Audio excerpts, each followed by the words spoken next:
s'installer afin que nous puissions commencer et respecter le cadre horaire imparti à ce grand forum. Bonjour à tous, messieurs les inspecteurs généraux, monsieur Vidal, Madame Lee, merci d'être venus. Je vais simplement vous présenter très rapidement nos trois intervenants. Donc, monsieur Vidal, inspecteur général. Ah, on n'entend pas, donc je parlais un petit peu plus fort. Inspecteur, philosophe, inspecteur général, membre de l'Observatoire de la laïcité.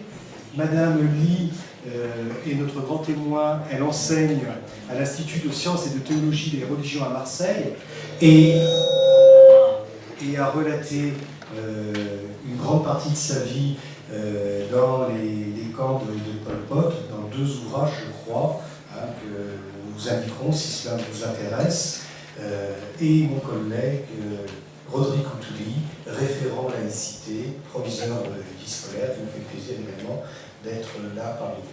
Je voudrais profiter de cette occasion pour remercier Madame le Maître, qui a organisé avec Madame Demisaki ce temps fort de notre année scolaire, qui avec certains de ses collègues de lettres, d'histoire, géographie, de sciences économiques et sociales, a su, comment dirais-je, fédérer autour d'elle un grand groupe d'élèves de terminale du lycée, pas seulement des élèves de terminale L, comme on aurait pu s'y attendre, mais des élèves de terminale L, ES, S et des élèves de terminale STMG. Donc c'est un travail commun auquel ont participé tous les élèves du lycée Aubanel sur leur pause méridienne. Tous ont préparé ce moment.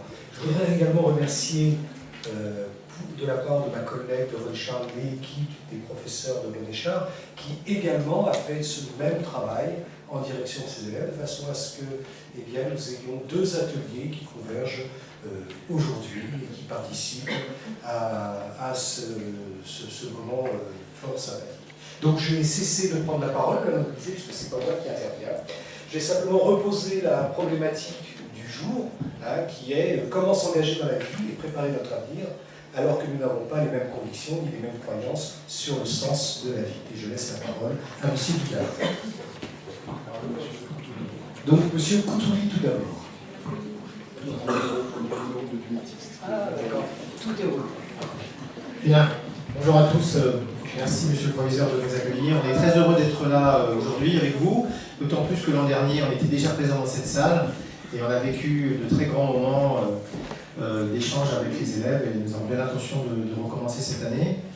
Le principe de ces grands forums, c'est de réfléchir tous ensemble sur la question du sens de la vie, avec des jeunes qui rentrent dans la vie, qui vont devenir adultes, qui sont en train de devenir adultes. Et non pas pour vous expliquer comment devenir adulte, mais vraiment de vous laisser la parole et de vous permettre de partir de vos questionnements, de partir de vos réflexions, de partir de votre intelligence collective pour construire ensemble. Donc ce grand forum, il va être animé à 3 voix, par Adélie Vidal, Claire Lee et moi. L'idée, c'est que Claire Lee va servir de grand témoin, c'est-à-dire qu'elle va nous présenter son parcours de vie. Elle a un parcours de vie très intéressant. Elle va vous expliquer aussi sur quel sujet elle réfléchit, comment elle a construit son existence. Et à partir de son expérience, à partir de sa vie, de ses réflexions, eh bien, on démarrera une réflexion en tenant compte de tous vos propos et de tout ce que vous allez pouvoir nous dire. Je vous laisse à nouveau compléter cette introduction. Je suis les pieds pris dans le fil. Bonjour à toutes, bonjour à tous, bonjour chacune, chacun. Merci beaucoup, monsieur le proviseur, de nous avoir offert cet espace, ici au lycée Aubanel. Bonjour, monsieur l'inspecteur général honoraire. Bonjour, chers collègues, inspecteurs, inspecteurs d'académie, chefs d'établissement, professeurs. Merci à chacun d'entre vous de venir partager ce moment avec nous. Merci à chacun de vous, les élèves, d'être présents. Alors, par rapport à ce qu'a dit Rodrigue, 2 petites choses extrêmement simples. La première, ne soyez pas trop sages, s'il vous plaît. ne soyez pas trop sage, c'est-à-dire vous n'êtes pas là pour nous écouter pieusement, comme si nous savions tout. Alors il y aura des moments où vous allez nous écouter, vous allez commencer par écouter Claire Lee, qui a beaucoup de choses à vous dire, c'est-à-dire qui vient témoigner d'un parcours de vie qui est en même temps un parcours de sens. Et c'est le but du dispositif qu'à partir de ce geste de transmission de quelqu'un qui a beaucoup vu, qui a beaucoup réfléchi, qui a beaucoup vécu, eh bien, il y ait une résonance qui se fasse, un lien qui se crée, un lien qui se noue avec vos expériences de vie qui sont des expériences commençantes. Vous allez devenir des citoyens, on espère que vous allez devenir des citoyens engagés. Vous êtes déjà des hommes et des femmes qui se posent les grandes questions de la condition humaine. Allez, je vais faire mon professeur de philosophie. Les grandes questions kantiennes. Que puis-je savoir? Que puis-je savoir? Qu'est-ce que je peux tenir pour vrai dans tout ce que j'entends, dans tout ce qu'on me raconte? Comment discerner le vrai du faux? Et plus encore, comment discerner le vrai du vraisemblable? C'est-à-dire de ce qui ressemble à du vrai dans notre époque de publicité et de communication omniprésente et souvent mensongère. Est-ce que ce qu'on est en train de me présenter pour vrai, c'est pas quelque chose qu'on est en train simplement de me vendre? Une idéologie ou un bien de consommation? Vous voyez? Deuxième grande question kantienne, question de vie, question de sens. Que dois-je faire? Comment est-ce que je vais, moi, l'être humain, choisir les principes, les convictions, mes idéaux, mes valeurs, au service de quoi je veux mettre ma vie qui va me donner le sentiment qu'elle est digne d'être vécue? Comment est-ce que je vais faire pour trouver ce que les anciens grecs appelaient la vie bonne, le euzein, c'est-à-dire une vie qui me paraît justifiée parce que je crois que je l'ai mise au service de valeurs qui sont vraiment des valeurs. Vous voyez? Donc que dois-je faire? Troisième grande question de la condition humaine, selon Kant. On est au siècle des Lumières, à la fin du XVIIIe siècle. Que m'est-il permis d'espérer, à moi, l'être humain? Avec notamment la grande question métaphysique de l'éventuel devenir posthume de l'être humain. Y a-t-il une part de nous-mêmes qui soit une part d'éternité? Est-ce que nous, les êtres humains, nous pouvons espérer que quelque chose de nous continue le voyage de l'existence après la mort? Ou bien la mort est-elle une fin définitive? Est-ce que je meurs corps et âme? Il n'y a pas de réponse qui peut vous être imposée sur ces questions-là. Il n'y a pas de réponse dogmatique, définitive, générale, qui de droit pourrait être imposée à votre liberté de penser. Ça va être à vous de prendre la liberté, la responsabilité, la décision de trouver votre propre réponse en votre âme et conscience. Ça, c'est une grande question de vie, question de sens. Que n'est-il permis d'espérer? Et puis la dernière, question kantienne, qu'est-ce que l'homme? Alors elle est un peu générale quand on la pose comme ça. En réalité, elle nous renvoie à nous-mêmes, c'est-à-dire elle nous renvoie à ce que Socrate déjà disait à Alcibiade. Avant de vouloir gouverner Athènes, avant de vouloir te lancer la tête la première dans la conquête du monde, commence par te connaître toi-même et commence par t'occuper de ton âme. C'est-à-dire, commence par te poser la question, qui suis-je? Qui suis-je au fait? Qui suis-je par rapport à toutes les identités dont j'ai hérité? Mes parents sont de telle origine, mes grands-parents ont eu telle histoire. Dans ma famille, on a telle conviction politique, ou dans ma famille, on a telle conviction religieuse. Mais qu'est-ce que je veux faire de moi-même à partir de ça? Quelle identité personnelle je veux construire par rapport à cette identité qui m'a été léguée? Comment est-ce que je vais me situer de façon juste, singulière, entre, d'un côté, ce qui m'a déterminé, ce qui m'a été transmis, et ce que je veux faire de moi-même? Et ben ça, ce sont des questions que vous découvrez, dans lesquelles on est engagé, ou vis-à-vis desquelles on est engagé toute une vie. Moi, encore aujourd'hui, je me pose ces questions comme si c'était le premier jour, si vous voulez, du questionnement. Bon. Et donc, ce que nous avons imaginé avec ces grands forums questions de vie, questions de sens, c'est cette résonance entre quelqu'un qui a une très grande expérience de ces questions et vous, qui avez, je dirais, cette vitalité du commencement de l'engagement intellectuel, moral, spirituel. Je dis spirituel dans le sens qui n'est pas nécessairement religieux, bien entendu, évidemment, hein, car notre Sainte Mère, la laïcité, veille sur nous. Voilà. Donc, on va écouter avec beaucoup d'attention et de respect Madame Claire Lee, et puis ensuite, on va essayer de discuter tous ensemble, et comme l'a dit Rodrigue, de nous livrer à cet exercice d'intelligence collective dans une société, je pense que vous partagez avec moi ce constat, qui nous engage, qui nous responsabilise, dans une société qui est en grand déficit de sens. C'est-à-dire qu'on est dans une société où le désert de sens règne et s'avance. Et où les uns et les autres, nos intelligences, nos existences sont souvent désemparées. On ne sait pas à quoi se raccrocher. On entend tous les discours. Et tous les discours prétendent être la vérité. Mais en vérité, il y a ce désert de sens dans lequel chacun doit tracer son propre chemin. Et on a à faire, me semble-t-il, l'expérience qu'on est plus intelligent ensemble. Que penser par soi-même ne veut pas dire penser tout seul, mais avec les autres, grâce à ce que la différence de l'autre, grâce à ce que l'altérité de l'autre peut m'apporter. Tu es croyant, je suis athée. Tu es athée, je suis croyant. Battons-nous ou débattons-nous? On a un grand choix de société à faire. Vous voyez, si on n'arrive pas à débattre, on va se battre. Déjà qu'on se bat pas mal, on va se battre encore plus. Et vous voyez à quel point notre société aujourd'hui est écartelée par tellement de différences sur tous les plans, dans tous les domaines, qu'elle est véritablement, sans dramatiser ou faire de la tragédie à mon compte, elle est menacée par beaucoup d'éclatements, cette société. Vous constatez, comme nous, avec une certaine inquiétude, que notre société est en souffrance parce qu'elle est menacée d'atomisation, d'éparpillement, chacun de son côté, chacun chez soi. Les croyants avec les croyants, les musulmans avec les musulmans, les juifs avec les juifs, les chrétiens avec les chrétiens, les athées avec les riches avec les riches, les pauvres avec les pauvres. On sent ça dans la société au jour le jour. Et on sent à quel point ça nous menace. Alors, ce qu'on a voulu créer ici, c'est un de ces écosystèmes de discussion collective où on réapprend à tisser du lien, on réapprend à se rencontrer et à essayer de trouver du partageable et à faire l'expérience que peut-être ce qui nous rassemble est plus essentiel que ce qui nous différencie. Même si ce qui nous différencie est important et mérite d'être apporté comme contribution, ce qu'on va faire ici, chacun à partir de sa singularité, à la discussion collective. C'est tout. Pour ce qui nous concerne, Madame Cléary, c'est à vous.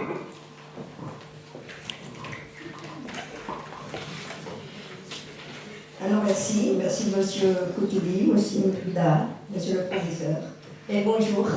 Je voudrais vous dire bonjour, les jeunes, à la façon de l'Asie, à la façon khmer. Quand je dis khmer, c'est à la façon cambodgienne, car mon pays d'origine est le Cambodge. Vous savez, dans le continent asiatique, quand on se rencontre, on ne tend pas la main, on ne fait surtout pas de bises.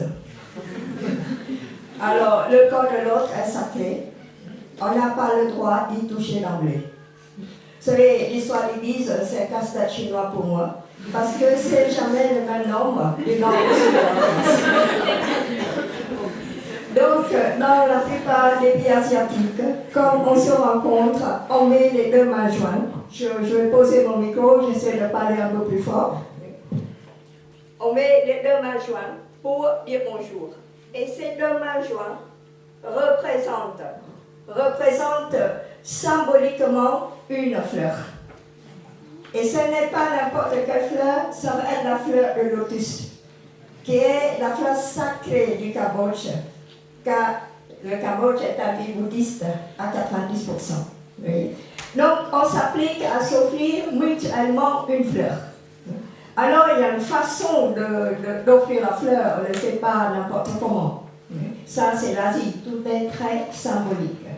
Alors on va s'appliquer à bien fermer les doigts. Car on s'offre mutuellement un bouton de fleur. On ne fait pas des doigts comme ça, c'est une fleur qui s'ouvre. Donc notre amitié ne va pas durer longtemps. Voyez? Donc un bouton de fleur, fermez bien les 10 doigts. Et si vous faites des doigts comme ça, c'est une fleur fanée. L'amitié, elle importe avant de commencer. Et il y a aussi la façon de présenter la fleur. Il y a 3 façons de présenter la fleur.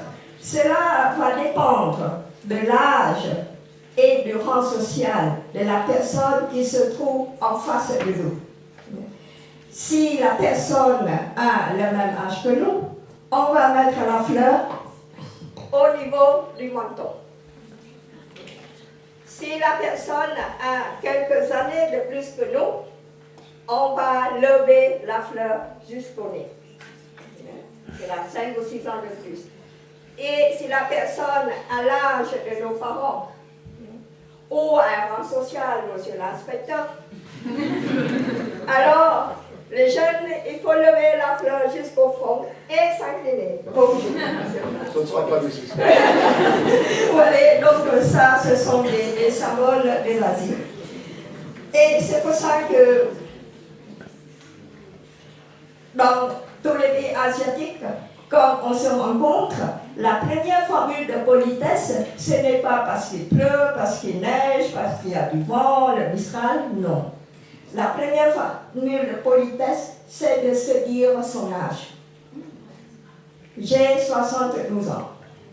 Vous savez comment me saluer maintenant.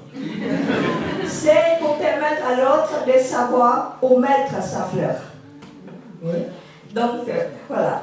Moi, je suis arrivée en France en 1980 en tant que réfugiée politique.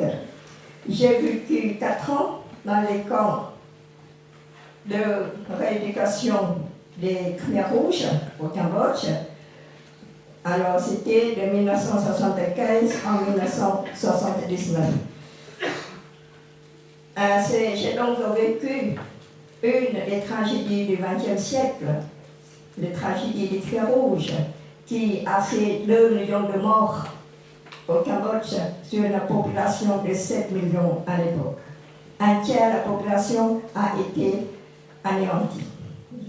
Actuellement, il y a le tribunal pénal international qui fonctionne à Phnom Penh, la capitale du Cambodge, pour juger les anciens Khmers rouges. Et la plupart des hommes de ma famille ont été fusillés. Mon père, mon mari, mes frères. Moi, j'enseignais la philosophie à la capitale du Cambodge, Phnom Penh. Comme tous les intellectuels, j'ai été envoyée pour me purifier par des travaux forcés pendant 4 ans. Voilà. Donc, je suis arrivée en France en 1980 en tant que réfugiée politique. J'ai obtenu la nationalité française en 1989 par naturalisation. J'étais bouddhiste d'origine, et j'ai fait le chemin vers la foi chrétienne. J'ai reçu le sacrement de baptême à l'âge de 36 ans. Donc, vous voyez, les jeunes, je fais partie de ces personnes qui peuvent dire qu'elles ont 2 pays. Un pays de naissance, qui est le Cambodge pour moi, et un pays d'accueil, qui est la France. Je suis marquée aussi par leur culture. La culture asiatique, qui est ma culture d'origine, et la culture française, ma culture d'adoption. Donc aujourd'hui, plus de 30 ans après, aujourd'hui, je peux dire que j'ai refait ma vie en France. Mais permettez-moi de citer l'académicien François Cheng, je le cite, quand on parle comment on refait la vie.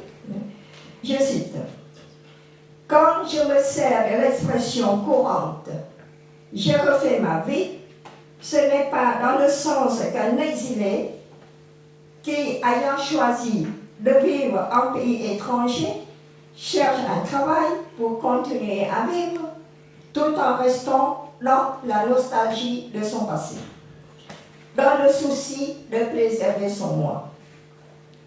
J'ai refait ma vie signifie renaître à une vie autre, en tant qu'individu transformé.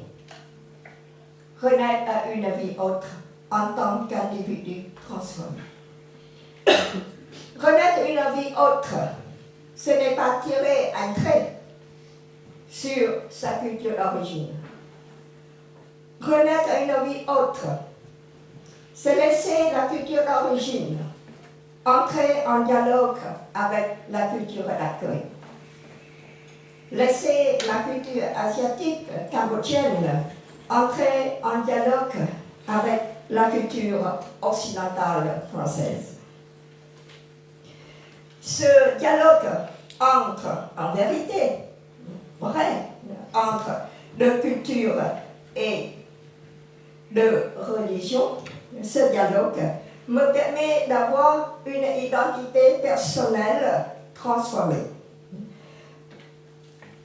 Et cela me permet de penser, ce que je pense de moi actuellement, de me penser comme un être muté. Un être muté. Mes manières, mon rapport au monde, si vous voulez, s'en trouve profondément modifié au carrefour des deux cultures. Je voudrais contribuer à votre réflexion sur le sens de la vie en partageant avec vous cette mutation vécue comme rupture et rencontre. Je le ferai bien sûr à partir de mes expériences de femme. Femme immigrée, femme réfugiée politique, mais femme citoyenne française aujourd'hui. Pour le confort de l'exposé, je structure donc mon apport en 3 parties. En première partie, j'aborderai la violence de l'immigration, le ressenti de quelqu'un qui arrive en France, d'une autre culture. Donc la violence de l'immigration, en première partie. Et je formulerai en deuxième partie quelques questions ouvertes sur le verbe intégrer. Et je terminerai par vous exposer, par vous dire comment je comprends l'hospitalité culturelle et spirituelle. Donc, 3 parties. La violence de l'immigration, première partie. Vous savez que l'expérience migratoire est d'abord une expérience d'altération. D'altération faite de violence psychologique. Je suis arrivée en France en tant que réfugiée politique en 1980 sur la terre française. L'immigré que je suis a perdu ce qu'Albert Camus appelle l'accord de la terre et du ciel. On n'a plus l'accord entre le ciel et la terre confondue. Tout immigré est ainsi convoqué. Convoqué à vivre une sorte d'étrangeté de soi-même. L'étrangeté de soi-même. Pour les choses les plus simples, pour les formules de politesse, par exemple, je vous dis que dans mon pays d'origine, on se présente en disant son âge. Mais si l'autre oublie de nous le dire, la politesse asiatique nous demande de le lui demander. D'accord ? Je suis arrivée à Alès-en-Cévennes en 1980, j'ai donc appliqué cette politesse. Et j'étais très surprise que les femmes ne répondaient jamais. Donc, elles vont jouer un jeu extrêmement difficile pour moi. Elles vont me dire, et vous, quel âge vous me donnez? Alors là, c'est vraiment une question piège. Car en Asie, quand vous pensez que quelqu'un a 40 ans, vous allez mettre 5 de plus. Vous allez dire 45. Vous voyez? C'est pour pouvoir lever votre fleur en signe de respect. Et vous devinez, les jeunes, que je n'ai pas fait beaucoup d'amis au début, en donnant 5 ans de plus à toutes les femmes que je rencontre. Vous voyez, quand on change de culture, les choses les plus difficiles nous perturbent complètement. Alors, cela va me rendre très sensible à ce que c'est que la définition de la culture. Je vais vous citer la définition de la culture qui est donnée par l'UNESCO. Je cite, je lis. La culture peut aujourd'hui être considérée comme un ensemble de traits distinctifs, spirituels, intellectuels et affectifs qui caractérisent une société ou un groupe social. Elle englobe outre les arts et les lettres, les modes de vie, les droits fondamentaux de l'être humain, les systèmes de valeurs, les traditions et les croyances. La culture donne à l'homme la capacité de la réflexion sur lui-même. C'est elle qui fait de nous des êtres spécifiquement humains, rationnels, critiques et engagés. Donc, c'est la culture qui nous structure. Quand on change de culture, beaucoup de facteurs vont donc être sollicités. Ce sont des facteurs qui ne laissent personne neutre ou indifférent, car ce sont des facteurs qui nous affectent profondément. Alors, les facteurs, je vais parler de cette violence, je vais parler de deux facteurs. La première violence, le premier facteur qui nous affecte en tant que migrants, immigrés qui arrivent dans une autre culture, la première et la plus courante de la violence est la violence de la langue. Maîtriser la langue du pays d'accueil est l'étape essentielle que tout étranger doit franchir pour retrouver son équilibre.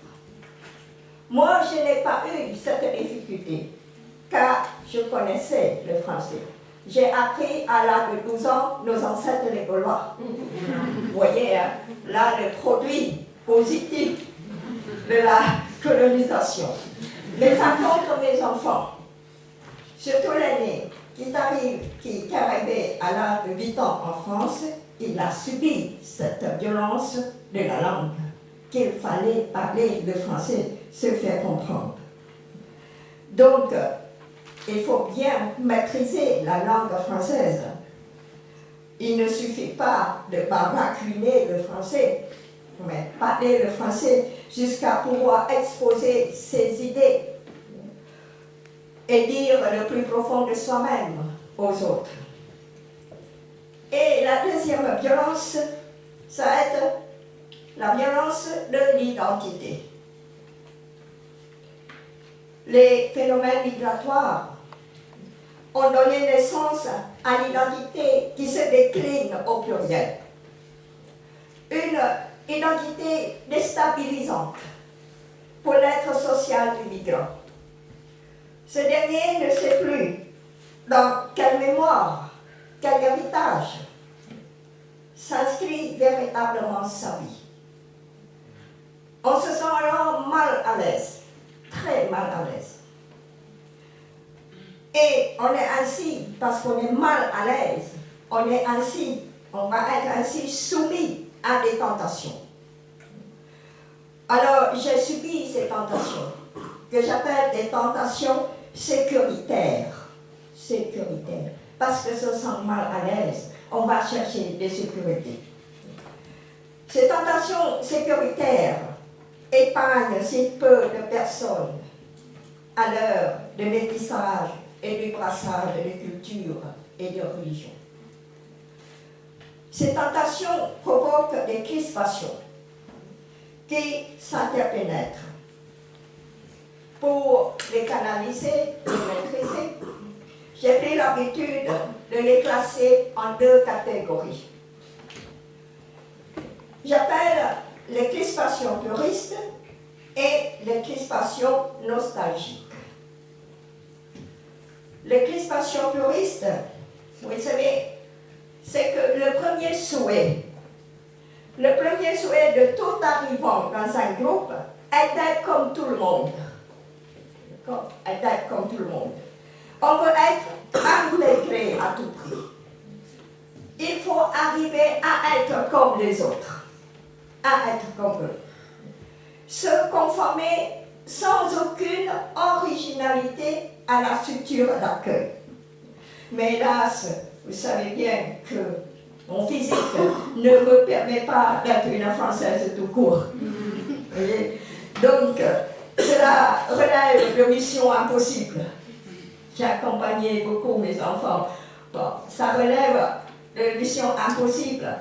En France, personne ne dit que je suis française quand on me présente. C'est toujours la cambodgienne ou l'asiatique. Vous voyez? Il faut que j'aille au Cambodge pour qu'on m'appelle la française. parce que là, je viens d'arriver, j'étais au Cambodge au début de l'année, donc c'est la française. Pareil que je n'ai plus la façon, la manière des Cambodgiens. Vous voyez, forcément, la culture française m'a changé, m'a fait un être muté. Alors, sur le plan de la citoyenneté, notre faciès ne nous permet pas d'être français tout court. Les Français, j'allais mettre un guillemets, de souche, ne voient en moi que l'asiatique ou la cambodgienne. Mais faut-il pour cela crier au racisme? Faut-il crier pour cela au politiquement incorrect? Oui, il est certain que le regard de l'autre remet en question la compréhension que j'ai de moi-même. Il nous met mal à l'aise, car il nous rappelle constamment notre différence. Mon fils, qui a 36 ans aujourd'hui, il a dit, tu sais maman, je sais que je ne serai jamais un Français originel, mais je vais essayer d'être un Français original. Vous voyez, c'est comme ça qu'il faut mettre un peu d'humour dans tout ce que les autres nous l'envoient. Et les crispations puristes deviennent délicates, explosives, quand l'identité se fige sur l'appartenance religieuse. Voilà. Et la deuxième crispation, ça va être la crispation nostalgique. Elles sont à l'inverse de la crispation, des crispations puristes. Elles deviennent des crispations communautaires par réaction au nivellement identitaire. Mon faciès ne me permettra jamais d'être complètement comme eux. Je proclame alors haut et court et fort ma différence. L'immigré va être alors otage de sa nostalgie. Oui, vous savez, les jeunes, l'exil est un dieu d'ombre, et de nostalgie, nous dit Victor Hugo. Avant, c'est toujours mieux. La mémoire est tournée vers le passé. L'immigré va donc idéaliser à outrance les traditions de sa culture d'origine. Il le fait d'autant plus facilement qu'il n'y est plus immergé. Lors de mes voyages au Cambodge, de mes nombreux séjours dans mon pays d'origine, j'ai constaté que nous, les Cambodgiens de la diaspora, nous avons tendance à être attachés à l'héritage de la tradition que ceux qui sont restés au pays. Donc on s'enferme alors entre semblables, sans oser une curiosité vers la terre d'accueil. Cet enfermement est selon le terme de M. Vidard. Je lis son livre, je peux que vous le recommandez, il s'appelle L'épiceron. Voilà une annonce commerciale.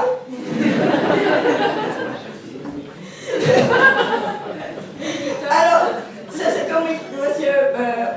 Arnaud Vidard appelle la malédiction d'identité. Alors, tous les jeux vont être enfermés dans le même moule. La tribu, l'identité aux communautés sociales forment un nous sans altérité interne, un nous où tout ont le même jeu. C'est M. Vidal qui dit ça. Donc, on s'enferme pour nous plaire. Ces crispations suscitées par les tentations sécuritaires sont de temps d'impasse pour l'intégration. Deuxième partie. Je me permets alors d'ouvrir ici l'interrogation sur le verbe intégrer. Vous savez, au fond de mon être, de mon expérience de femme immigrée, je perçois le verbe intégrer comme quelque chose de très violent pour nous. Je perçois l'intégration comme une condescendance unidirectionnelle qui ne respecte pas ma culture d'origine. Et n'oublions pas que le défaut, l'intégration, se renverse en intégrisme. Vous voyez, une question toute simple va habiter mon être de femme. Pour m'intégrer à la société française, faut-il me désintégrer de ma culture d'origine? Pour répondre à cette question toute simple, la Française que je suis aujourd'hui préfère parler d'adoption. J'ai adopté la France et la France m'a adopté. Les Français ne m'ont pas intégré. Le mot adoption implique un espace de liberté indispensable à ce qui arrive chez nous, pour qu'il puisse avoir ce dialogue possible entre sa culture d'origine et la culture française. C'est un espace où l'immigré va se sentir respecté dans la totalité de son être. C'est une reconnaissance dans le mot adoption. C'est une reconnaissance qui lui permet de grandir harmonieusement dans cette culture autre que celle de sa naissance. Elle ouvre donc un espace de rencontre sous le signe de l'hospitalité culturelle et spirituelle. Voilà, pour la troisième partie, je termine par cela. Qu'est-ce que c'est que l'hospitalité culturelle et spirituelle? Alors j'ai un ami qui est moine, je cite un moine, qui va dire que l'hospitalité culturelle et spirituelle convoque 5 mouvements. Pour vivre l'hospitalité culturelle et spirituelle, il faudrait d'abord quitter notre territoire. Premier mouvement. Quitter notre territoire. Deuxièmement, il faut traverser la frontière. Troisièmement, il faut entrer dans la maison de l'autre. Quatrième mouvement, s'exposer au bon vouloir de l'autre. Cinquième mouvement, renoncer à imposer d'emblée sa façon de voir. Dans ces 5 mouvements, celui qui est le plus difficile à faire, c'est traverser la frontière. Alors je reviens du Cambodge, j'étais au Cambodge au mois de janvier, décembre-janvier. Le Cambodge est un pays extrêmement touristique actuellement. Je vous donne l'exemple de qu'est-ce que c'est que traverser la frontière. Beaucoup de touristes qui arrivent, occidentaux, dans des cas très climatisés, qui vont habiter que des hôtels 5 ou 6 étoiles, qui vont manger peut-être que des steaks frites, sinon pas amener des péladons en même temps. Vous voyez, dans ce cas, ces touristes ont quitté son territoire, ont quitté leur pays, mais en quoi ils ont traversé la frontière pour rencontrer le peuple khmer, le peuple cambodgien. Donc on transporte la frontière avec soi. Parlons des gens comme moi. J'habite actuellement à Alès, en Cévennes. Mais le progrès technique fait que j'ai tout à Alès. Je travaille avec l'Église du Cambodge, avec les gens qui sont au Cambodge, les ONG qui représentent les droits de l'homme. Je travaille avec Skype sans verser 1 euro de plus. Vous voyez? Donc je peux regarder toute la télévision du Cambodge, écouter le discours du Premier ministre, voilà. Mais si je m'enferme, là, à Alès en Cévennes, qu'à discuter avec ceux qui sont au Cambodge, qu'à regarder la télévision du Cambodge, en quoi j'ai traversé la frontière pour rencontrer la culture française. Vous voyez? Donc cela devient difficile à cause des progrès techniques et parce que la frontière, elle n'est plus géographique. La frontière, elle est intérieure. La frontière est psychologique, elle est spirituelle, elle est culturelle. Moi, j'aime beaucoup, vous savez, le mot, la langue française, le mot hôte dans la langue française. Ce mot hôte qui désigne celui qui offre l'hospitalité comme celui qui la reçoit. Donc, il y a bien quelque chose, un échange réciproque. Donc, pour moi, c'est cette hospitalité, ce mouvement de traverser la frontière qui permet la promotion du sujet. Quand je dis sujet, c'est le jeu qui ne s'enferme pas.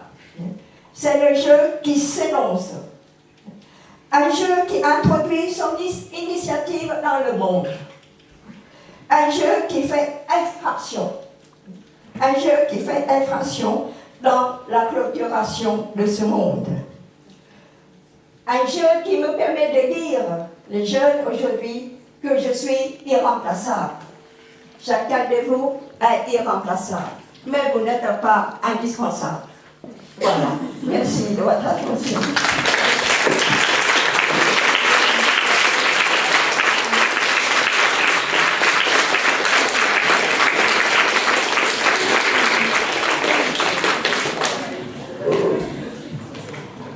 Merci Claire pour ce beau témoignage, très émouvant et très intéressant. Alors, le plus difficile maintenant, c'est qu'on va donner la parole à la salle. Et donc, on va partir de vos questions et peut-être de vos réactions à l'intervention de Claire-Vie. Il y a déjà des doigts qui se lèvent. Voilà. On sait très bien.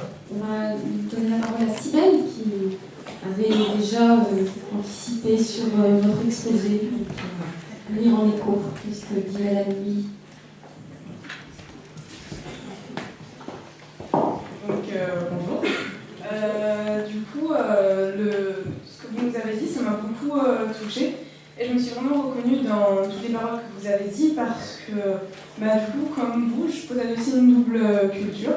En plus d'être une citoyenne française vivant dans une république laïque, je suis aussi musulmane, qui a des origines algériennes, donc je suis aussi arabe et berbère en même temps. Donc j'ai une identité multiple, comme vous, et donc j'ai deux cultures là, que j'assume énormément, mais le problème c'est que je me sens rejetée dans les deux. Par exemple, je parle pas français, je parle pas arabe, au désespoir de ma famille et du mien. Et quand j'emploie des mots un peu, on va dire, je sais pas, ça avant on va dire en français, on me dit arrête de faire ta française. Donc je me sens comme une étrangère, autant qu'en France que quand je rends visite à la famille de ma famille, de mes parents en Algérie. Donc, surtout quand on connaît le passé assez compliqué que la France et l'Algérie ont connu une très longue période de colonisation et de guerre aussi.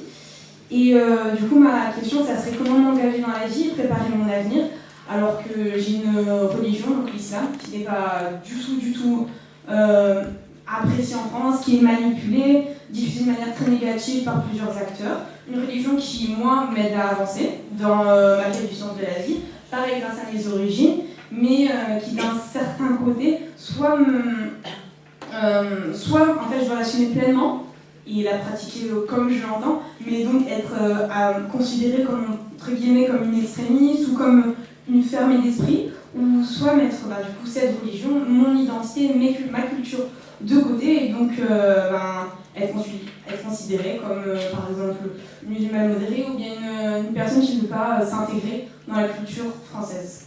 Voilà. Alors la question, je pense qu'elle peut donner lieu à plusieurs réponses complémentaires. Je pense que Claire déjà va répondre, je pense qu'Avélo aura aussi des choses à dire. Alors, je vous dire une chose, que moi je viens d'Asie. Vous savez que le mot religion est un mot occidental. Nous, en Asie, nous parlons de la tradition spirituelle comme une voie, V-O-I-E, comme une voie de libération. Alors, j'étais bouddhiste, dans la religion bouddhisme, le fondateur du bouddhisme, Bouddha lui-même, n'arrêtait pas de vouloir libérer l'homme, de construire l'humain, libérer. Donc, pour moi, c'est d'avoir une voie de libération, Donc elle nous structure parce que c'est une voie qui nous permet d'aller quelque part, nous libérer de tous les idoles possibles. Mais il faudrait savoir aussi que chaque tradition spirituelle a aussi, comment vous dire, la facette qui peut nous enfermer. C'est-à-dire que toute religion il y a sa facette positive et qui veut libérer l'humain et sa facette un peu accaparante qui voudrait nous accaparer. Alors, je donne un exemple. Comment vous dire, je vis la double exclusion. D'abord, l'exclusion des Françaises, des plus de nous ou des pas françaises, mais il faut prendre cela comme une richesse. Il faut vraiment prendre cela comme une richesse et dire que voilà, nous sommes là entre deux cultures et c'est à nous à construire le pont des cultures. Accepter comme une richesse, comme un hommage qu'on nous rend. Voilà, il faut avoir ça. Et ensuite, sur le plan religion, vous voyez, je suis catholique aujourd'hui. Mais l'Église catholique voudrait que je sois que catholique. Il y a des pratiques, le bouddhisme, on a du mal à parler. Donc, dans les religions, on est très puriste en fait. Et ça, c'est la facette qui nous enferme. Il faut faire attention à cela. Et quand je vais voir les bouddhistes, me disent, mais il n'y a pas de problème, tu es bouddhiste, tu ne peux pas être catholique, c'est pas possible. Vous voyez? Donc, il y a exclusion et inclusion. Identité exclusive, identité inclusive. Et dans tout ça, il faut que nous vivons cela comme des richesses. Les richesses qui nous permettent de construire ce jeu irremplaçable. Voilà. Alors peut-être quelques petits compléments, peut-être Rodrigue voudra intervenir également. Je voudrais réagir sur 3 points à ton intervention. D'abord, le premier point, un petit élément de culture religieuse. On est à l'école laïque. Quand on vous donne des éléments de culture religieuse à l'école laïque, qu'est-ce que ça veut dire? Ça veut dire qu'on vous les donne de façon impartiale. On vous demande ni de croire, et on ne vous empêche pas de croire. Ça, il en va de la responsabilité de chacun. Ce qu'on vous donne, donc, sont simplement des éléments de culture et de savoir. J'ai été très frappé par ce que disait Claire Lee sur le fait qu'en Asie, les religions se définissent comme des voies. C'est probablement donc, le cas dans le bouddhisme. Dans l'hindouisme, les différentes pratiques religieuses sont autant de yoga, c'est-à-dire justement autant de voies. Dans le christianisme, ici en Occident, une des paroles les plus célèbres de Jésus a été de dire « ego sum », je le dis en latin, « ego sum », moi je suis, via, la voie, veritas et vita, la vérité et la vie. Donc là encore, la religion se définit comme une voie. À chacun peut-être de réfléchir sur ce qui est donc un archétype de la voie. Qu'est-ce que c'est qu'une voie? Qu'est-ce que c'est qu'un chemin d'existence? Il y a un très très beau livre de Martin Buber, qui est un philosophe juif qui a ressuscité la tradition du judaïsme d'Europe de l'Est, la tradition hassidique. Et Martin Buber a écrit un livre qui s'appelle « Le chemin de l'homme ». Bon. Dans l'islam, c'est la même chose. Il y a 2 mots pour dire que la religion est voie. Le premier, c'est un mot qu'on trouve dans la première sourate du Coran. C'est intéressant de lire les livres sacrés des différentes traditions. Je ne sais pas combien d'entre vous ont lu, par exemple, le Bhagavatam, le livre des morts tibétains. Combien d'entre vous ont lu quelques livres de la tradition hindoue, par exemple la Bhagavad Gita, qui est véritablement le texte de base de beaucoup d'existences hindoues. Combien ont lu le Coran, combien ont lu la Bible, etc. Au revoir les garçons. Et dans l'islam, dans la première sourate du Coran, la religion est également définie comme une voie. En arabe, c'est le mot sirat. Sirat, bien la voie. Et le Coran dit il y a dans ce livre pour vous ce que l'arabe appelle une sirat mustaqim, c'est-à-dire une voie droite. Bon. Ça m'intéresse de vous dire ça parce que pour vous montrer d'abord qu'aucune religion n'a le monopole de cette notion, de ce grand archétype de la voie, du chemin. Qu'est-ce que c'est qu'un chemin? Qu'est-ce que c'est que trouver dans l'existence son propre chemin? À chacun d'entre nous de réfléchir là-dessus. Peut-être qu'une religion peut vous aider à le faire. Vous n'êtes pas obligé de le faire à l'aide d'une religion. Il en va de la responsabilité de chacun. Ça, c'est le premier point. Le deuxième point, c'est quelque chose qui m'a énormément frappé dans ce que tu disais. Alors, je te tutoie parce que j'ai été professeur de philosophie pendant longtemps et j'ai l'habitude de tutoyer mes élèves et ce n'est pas du tout une marque de manque de respect. Ce qui m'a énormément frappé, c'est que tu es en but par rapport à la construction de ton identité et à ta revendication de construire ta propre identité. Tu es en but au regard, au jugement et à ce qu'il faut bien appeler, de part et d'autre, des stéréotypes. Tu n'es pas conforme à un certain nombre de stéréotypes. Tu n'es pas conforme à un certain nombre de stéréotypes de ce que certains considèrent comme le musulman, la musulmane. Tu n'es pas conforme à un certain nombre de stéréotypes de ce que certains considèrent comme le français ou la française. Et à partir de là, ça te met, comme l'a bien expliqué Cléry à propos de son propre parcours, dans une position qui est une position de très grande instabilité, de très grande insécurité intérieure, de très grande insécurité psychologique, émotionnelle, intellectuelle, spirituelle, etc. Bon. Mais je crois que ça, c'est un rendez-vous, en réalité, qu'on soit dans une position d'immigration ou pas, c'est un rendez-vous que tout être humain a avec lui-même à intervalles réguliers dans sa vie. Est-ce qu'il se laisse... Et ce rendez-vous, c'est un carrefour d'existence.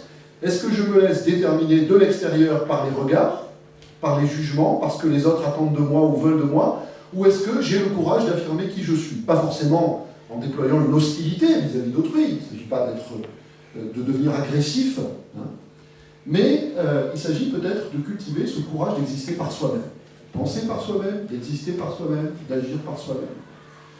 Et tu en as d'autant plus le droit que les stéréotypes qui te sont appliqués sont des stéréotypes qui voudraient faire de chaque identité quelque chose d'uniforme. Il faudrait être tous français de la même manière ou tous français avec le même faciès. Moi aussi j'ai un problème de faciès. Sauf que moi je me fais arrêter par la police. Non, je plaisante. Il faut bien rire un peu. Hein, bon. Donc ces stéréotypes sont des stéréotypes qui veulent enfermer l'individu dans une catégorie générale à l'intérieur de laquelle les individus devraient, comme le dirait Star Wars, c'est la fabrique des clones. On devrait tous se ressembler. Il y a une sociologue, chercheuse, qui travaille beaucoup sur les questions de radicalisation, qui est très connue, qui s'appelle Dounia Bouzar, qui avait écrit il y a quelques années un livre très, très intéressant, je vous conseille sa lecture, et le titre m'intéresse par rapport à ce que tu dis. Son titre c'était « Monsieur Islam n'existe pas ». Monsieur Islam n'existe pas, c'est-à-dire par rapport au stéréotype du musulman, le stéréotype qui voudrait que le musulman ait... qu'un musulman ressemble exactement à un musulman qui ressemble exactement à un musulman, etc.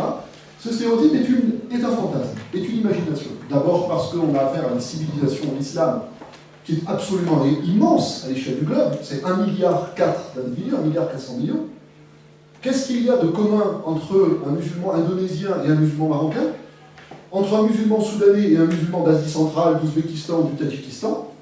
Alors, bien sûr, comme c'est une civilisation identifiée comme telle, il y a quelques invariants, hein, il y a quelques points de ressemblance, mais il y a aussi tellement de différences. Et donc, le droit que tu revendiques comme individu, comme singularité, c'est quelque chose qui correspond non seulement à une revendication légitime de toi-même en tant que sujet, libre, autonome, etc., mais c'est quelque chose qui correspond en réalité à la diversité interne de chaque identité, au plus loin des stéréotypes qu'on voudrait imposer à cette identité, du dedans ou du dehors. Parce qu'il y a des gens qui aiment les stéréotypes sur les autres, et il y a des gens qui aiment les stéréotypes aussi sur eux-mêmes, qui ont besoin de se rassurer avec cette idée que parce qu'on partage une identité, on doit se ressembler en tout point, et faire tous la même chose, et penser tous la même chose. Alors, je vais compléter. Dans ce que tu as dit, moi, la chose qui m'a le plus marqué, c'est quand tu dis, je ne vais pas redire exactement les mots que tu as employés, que l'islam était mal vu, etc., etc. Et moi, je voudrais intervenir par rapport à ça, parce que ça m'intéresse, parce que moi, je suis historien. Et les historiens, ce qui les intéresse, c'est de voir les choses sur le long terme. Effectivement, je ne vais pas discuter ça, il y a beaucoup d'instrumentalisation de l'islam, il y a beaucoup de gens qui voient mal cette religion, et ce qui est intéressant, c'est de le voir sur le long terme. Le voir en remontant 50 ans en arrière, donc à l'époque où vous n'étiez pas nés, nous on était des tout petits jeunes, on était des enfants, et à ce moment-là, l'islam en France était une religion complètement inconnue. Il y avait des musulmans, mais personne ne les voyait. Aujourd'hui, ils sont présents. Alors on n'a heureusement en France pas de statistiques précises des religieux, parce qu'on ne comptabilise pas les gens selon leur conscience religieuse, hein, mais on pense qu'il y a entre 4 ou 6 millions de musulmans en France. C'est une réalité qui est incontournable parce que la majorité d'entre eux sont des Français. Et ça gêne beaucoup de gens qui avaient le sentiment qu'il n'y avait pas de musulmans il y a 50 ans et que du coup ils ont été, je mets des guillemets, envahis. Maintenant, faisons le travail dans l'autre sens et imaginons la France dans 50 ans. On a fait 50 ans en arrière, avançons dans 50 ans, vous serez des personnes sages et vénérables comme Madame Clerby, vous aurez son âge. Hein. Est-ce qu'à ce moment-là précis, vous aurez cette même vision de l'islam? Quand vous aviez été jeune comme aujourd'hui, vous connaissiez autour de vous des musulmans, vous l'étiez vous-même, donc est-ce que ça sera le même problème? On est dans une période de changement par rapport à ça, et c'est pour cela que cette religion a cette position dans la société française, parce qu'elle a émergé au sein de la société. Si on prend les choses sur le long terme, à condition bien évidemment qu'on en parle, qu'on en discute, qu'on prenne conscience de ça, ce qu'on fait aujourd'hui, eh bien, on peut espérer que quand vous aurez 70 ans, eh bien, la société ne verra pas du tout les choses comme ça, et ça paraîtra tout à fait normal d'être musulman. Alors, on va donner la parole à d'autres élèves, et puis peut-être... il y avait une réaction, et puis peut-être plusieurs élèves d'ailleurs, cette fois, parce qu'on parle beaucoup. Bonjour, donc, je m'appelle Sherazade, et je trouvais ça très intéressant puisque je vois que vous avez 3 très différentes approches aux questions qu'on vous pose, et les 3 sont très objectives. Moi personnellement je suis musulmane aussi, et je voudrais rebondir donc, sur la remarque d'avant, puisque moi j'ai ressenti souvent le besoin de m'identifier, puisque ma maman est algérienne et mon papa est italien. Et en fait, je me suis rendu compte que, effectivement, dans la culture occidentale, je ne me retrouvais pas à 100%, et dans la culture maghrébine non plus. Et pendant longtemps, j'essayais de comprendre vraiment où j'appartenais. La seule chose dont j'ai jamais vraiment douté, c'était ma religion, puisque pour moi, une religion, c'est pas une origine, et donc qu'on peut la garder et se mélanger à autrui, c'est pas le souci.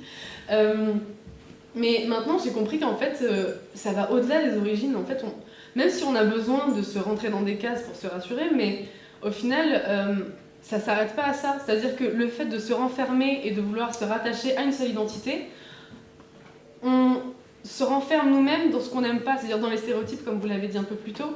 Et moi, je sais que j'ai souvent cette remarque quand je dis que je suis d'origine algérienne ou que je suis musulmane. Ah bon, mais ça se voit pas. Et des deux côtés, en fait, on me le dit autant de mon côté maghrébin, autant du côté occidental, les gens sont choqués. Quand je dis que je mange pas de viande à la cantine, on me dit ah bon, mais pourquoi t'es végane? Non, je suis musulmane. Ah bon, et tout. Mais en fait, maintenant, c'est pas du tout quelque chose qui me dérange. Au contraire, je trouve que c'est vraiment une richesse, et j'adore avoir des discussions interreligieuses avec des athées aussi, parce que je trouve que le débat est tellement plus enrichissant qu'avec des gens qui partagent les mêmes idées que moi en général. Et du coup, je trouve qu'au contraire, il faut qu'on apporte une vision différente du fait que ce soit une différence, mais qu'au final, si on n'a pas ça et qu'on est tous pareils, on n'a rien à s'apporter entre nous.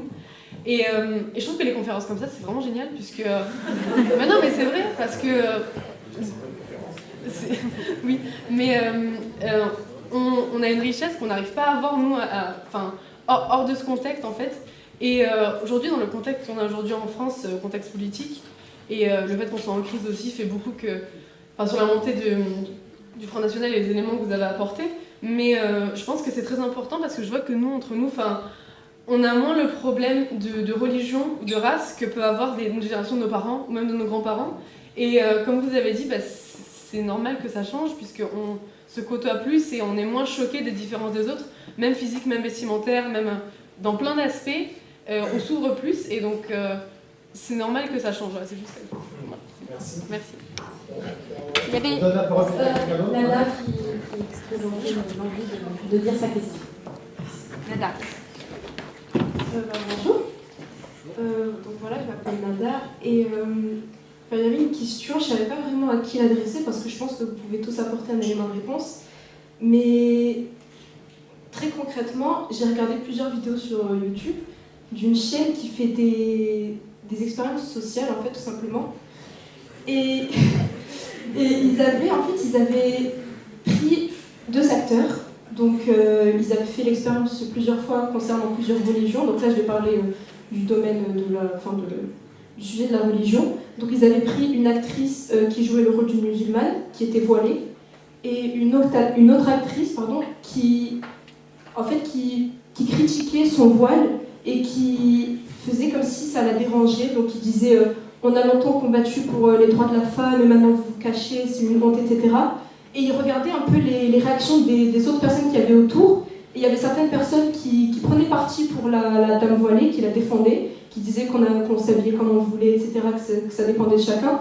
Et d'autres personnes qui étaient de l'avis de la deuxième actrice, donc qui critiquaient ça. Et ils avaient recommencé l'expérience avec cette fois un homme juif, donc qui portait la kippa. Et il y avait toujours en fait cette opposition entre on est d'accord, on n'est pas d'accord, sur le fait que d'autres personnes puissent montrer aussi explicitement leur religion, en fait sur les signes tout simplement religieux. Et je suis arrivée à un constat où je remarque que dans la société actuelle, il y a une très grande intolérance au niveau des signes religieux. Et justement, Madame Clerly, donc vous êtes une reconvertie, donc maintenant je pense que, honnêtement je ne connais pas, je suis désolée si c'est maladroit la manière dont je l'ai formulé, mais je ne connais pas, très honnêtement je ne connais absolument pas le bouddhisme, mais peut-être que vous avez été confronté vous aussi au fait de montrer certains signes religieux, donc quand vous retourniez au Cambodge, comme vous l'avez énoncé au début de l'année, comme vous l'avez fait au début de l'année, et justement en fait je voulais vous demander si vous êtes arrivé au même constat que moi, donc vous, Monsieur Koutouli ou Monsieur Guida, si vous êtes arrivé au même constat que moi de voir que la société est plus intolérante aux signes d'appartenance religieuse, et si oui, à quoi ça pourrait être dû en fait, tout simplement? Pourquoi est-ce qu'il y aurait une intolérance au fait que certaines personnes puissent exposer leur religion et leur appartenance religieuse? Merci Nana. Je voudrais tout simplement revenir sur le mot identité. Notre identité, elle est plurielle. Elle est riche. Méfiez-vous de laisser qu'une religion ou une conviction enferme notre identité. Et l'identité, elle est toujours en devenir. Elle est ouverte, elle se construit toujours. Une identité figée, c'est une identité morte. Vous voyez? Donc elle est toujours en train de changer. Il n'y a pas une identité française figée. Donc il faut mettre ça. Et ensuite, en tant que son identité propre, il faut se méfier de ne pas enfermer notre jeu, qui est la vocation de la liberté, dans une tradition et complètement fermée. Voilà pour ça. Et ensuite, pour votre question sur quand je retourne au Cambodge, bien sûr, je ne cache pas que je suis catholique aujourd'hui. Je me présente, même quand j'interviens avec l'UNESCO pour le tribunal pénal international, on m'a présenté comme une bouddhiste convertie au catholicisme. Vous voyez, donc, mais dans la tradition bouddhique, il y a une grande tolérance. C'est-à-dire que les bons bouddhistes, je vais souvent discuter avec eux, ils disent que je me suis trompée de voie. Alors ils essaient de me redresser. Mais c'est normal, ça a fait autant de notre richesse. Ils essaient de me redresser et finalement, ils m'ont dit une chose qui me fait beaucoup rire. Il a dit, écoute Claire, tu es une femme, donc tu as le droit de te tromper encore. Voilà l'avantage de nos femmes, on peut se tromper. Voilà. Alors, je ne sais pas si vous êtes sensible comme moi à ce que dit Claire, mais à chaque fois qu'elle parle, on n'a pas tellement envie de parler, on a envie de faire un petit moment de silence pour laisser un peu infuser ce qu'elle va dire. Pardon, donc je reprends aussi la parole. J'essaie aussi à mon tour d'apporter une petite contribution à ta question. Comment se fait-il qu'il y ait autour de nous autant de phénomènes d'intolérance aux signes de manifestation du religieux? Bon. Je ne vais pas aller chercher l'explication du côté du racisme ou du côté de la psychologie, etc. Je vais faire un petit peu comme Rodrigue, c'est-à-dire que je vais essayer de restituer les choses dans le temps long. Comme le disait le grand historien français Fernand Braudel, il disait qu'il s'agit toujours de restituer les choses pour les comprendre dans l'histoire du temps long, de la longue durée. Bon. En l'occurrence, ici en Occident, depuis le siècle des Lumières, et puis peut-être même avant le siècle des Lumières, depuis le XVe siècle, c'est-à-dire depuis le XVe, XVIIe siècle, c'est-à-dire depuis la Renaissance, nous sommes dans des sociétés qu'on appelle des sociétés sécularisées. Sécularisées. Je ne sais pas si vous êtes familier de ce concept de sécularisation. Je vous le transmets, je vais vous l'expliquer, parce que, à mon sens, il est nécessaire qu'il fasse partie de votre culture générale. Qu'est-ce que c'est qu'une société sécularisée comme la nôtre, comme celle dont nous avons hérité depuis au moins le XVIIIe siècle, si ce n'est depuis la Renaissance? Eh bien, une société sécularisée, c'est une société dans laquelle la religion, la croyance religieuse, la religion comme système, la religion comme administration du sacré, comme le disait Roger Caillois, cette religion a perdu du terrain, elle a perdu de l'influence.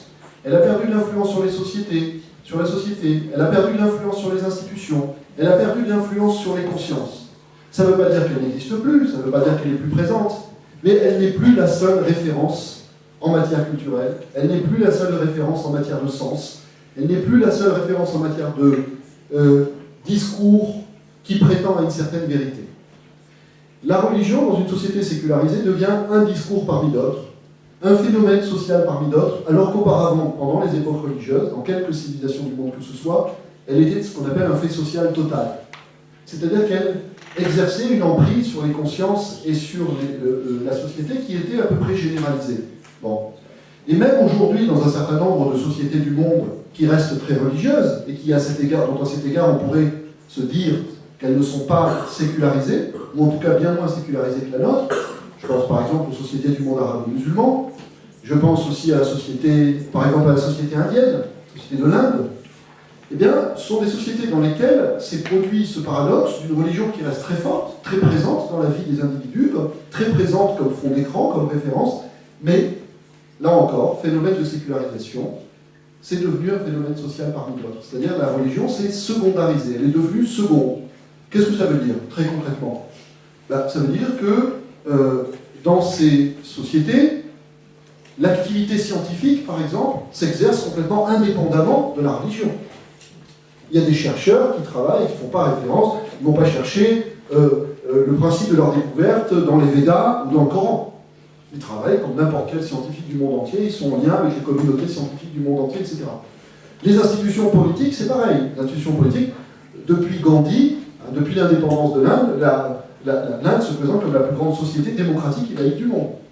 Donc, ça veut dire quoi? Ça veut dire qu'elle n'est plus fondée sur le fondement qu'elle avait autrefois, c'est-à-dire sur un fondement religieux. Dans beaucoup de sociétés du monde arabo-musulman, c'est la même chose. L'islam est très très présent, on en parle beaucoup à la télévision, elle est très présente dans la religion est très visible dans les rues, etc. Mais beaucoup d'institutions, beaucoup d'appareils d'État sont complètement sécularisés. Depuis au moins ce qu'on a appelé la fameuse époque des socialismes, notamment des socialismes arabes. Bon. La société iranienne, regardez, étudiez un peu de près la société iranienne, qui de loin nous paraît être une société vraiment méga religieuse, hyper religieuse. Il y a un conseil de religieux, le conseil des mollahs, qui a un rôle, si vous voulez, de grand commandeur par rapport au pouvoir politique, mais le pouvoir politique, il est indépendant. À tel point que le plus grand spécialiste français de l'Iran, qui s'appelle Olivier Roy, dit je suis désolé, mais force est de constater que l'Iran est à 90% un État laïque. Alors, vu d'ici, c'est difficile à imaginer. Etc., etc. Alors, qu'est-ce qui se passe? Il se passe que, à l'intérieur de ce grand mouvement de sécularisation, les choses ne se sont pas passées comme prévu.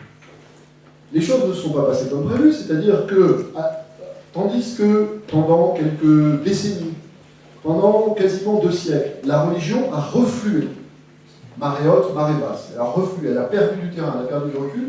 Aujourd'hui, nous assistons dans beaucoup de sociétés du monde, y compris les plus sécularisées, à ce qu'on appelle un retour du religieux.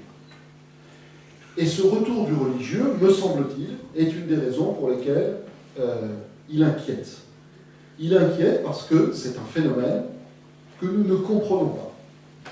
Nous ne comprenons pas pourquoi la religion, qui semblait être à beaucoup d'esprits une chose du passé, de vieux systèmes de croyances sans avenir, sont en train de regagner autant de terrain et de reprendre autant de place, à la fois dans un certain nombre de sociétés et à la fois dans un certain nombre d'existences personnelles.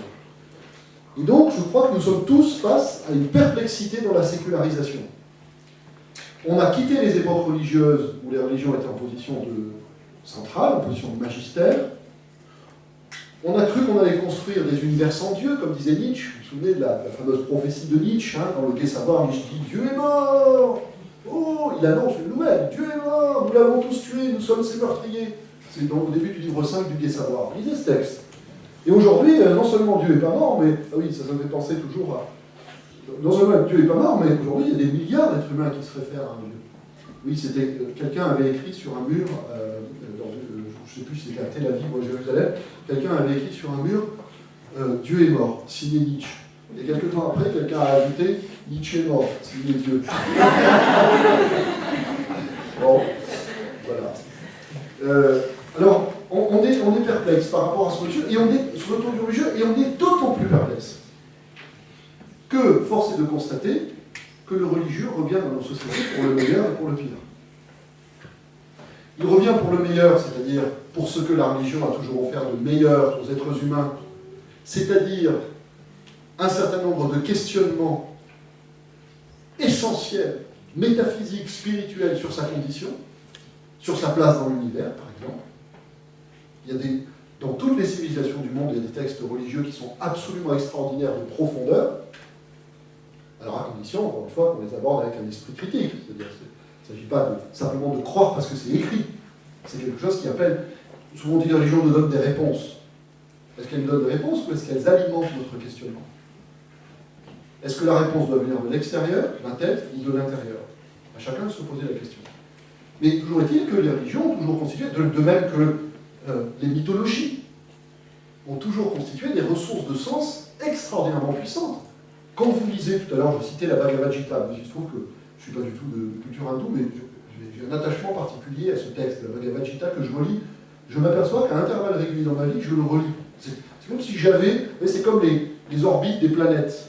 Régulièrement, elles repassent à un endroit. Bon. Et moi, j'ai l'impression que tous les 5 ans, ou tous les 6 ans, je repasse à proximité de la Bhagavad Gita, et il faut absolument que je me replonge dedans pour réfléchir à cette relation dans la Bhagavad Gita entre Krishna et Arjuna. Lisez le dialogue entre Krishna et Arjuna dans la Bhagavad Gita. Je sais que j'ai un rendez-vous personnel profond avec ça. J'ai toujours pas la clé, si vous voulez. Bon. Donc, à mon sens, la religion peut revenir, mais sans avoir de privilèges. Je peux aller chercher du sens dans la philosophie, dans la poésie, dans la littérature, etc., etc., dans l'art, dans l'inspiration de la nature. En tout cas, elle revient comme l'une de ces ressources d'essence par lesquelles nous, les êtres humains, on essaie de comprendre un peu le monde et de se comprendre un peu soi-même. Mais les religions reviennent aussi pour le pire.